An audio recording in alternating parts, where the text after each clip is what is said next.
Oh, good evening, Skipper Bob. Mga ka-skipper, ito mag-vlog tayo kasi may nagtatanong sa atin. Nag-a-adapt na siya ng 1D18. Tinatanong tayo kung ano raw yung magandang suplemento para malapad yung katawan ng kanyang manok. Well, ganito po yan, Si Skipper Bob is kung tayo, leaning towards tayo dun sa natural na proseso. Yung manok ang kusang nagpapalaki ng kanyang katawan. Kasi Skipper Babu naniniwala na yung mga feed manufacturers totoo po sa kanilang formulation. Kasi ini-introduce nila sa market, ibig sabihin, yung kung ano yung nakalagay doon sa tag ng kanilang produkto, totoo po yun. No, sabi nga niyan is trust, yung pagtitiwala. Ngayon, ginagawa po ni Skipper Bob,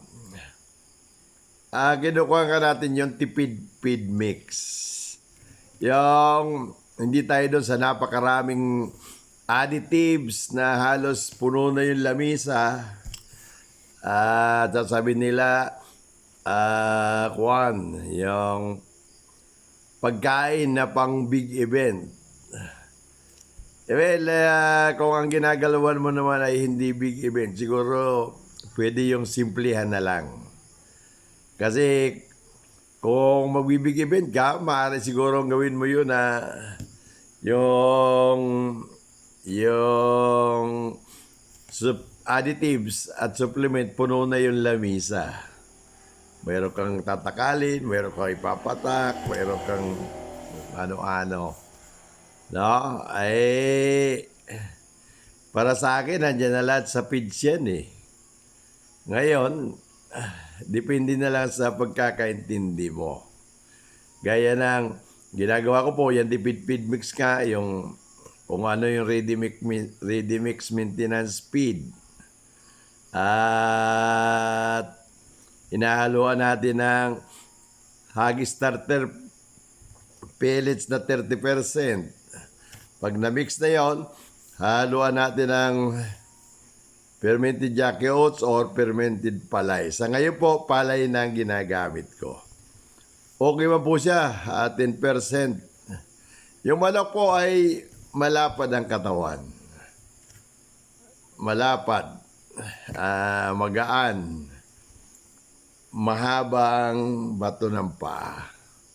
Yan po ay kaya itinuturo ko at marami nagpapatotoo na talagang yung manok nila dati hindi kumikilos ng maayos, sa ngayon kumikilos na. Yung mga dating hindi nakatikim ng panalo sa mga laban nila, ngayon nagpapanalo na. Kasi simplihan lang po natin, wag natin bugbugin masyado yung manok sa kung ano-anong additives, kung ano-anong suplemento. Na kung susuriin mo, nandun na po sa feeds. No, di na kailangan yun eh. Di na kailangan yung calcium kasi sa feeds may calcium. But kailangan mo pa magbigay ng iron eh, may iron na. At yung simple na supplement na binibigay mo, mayroon din nun.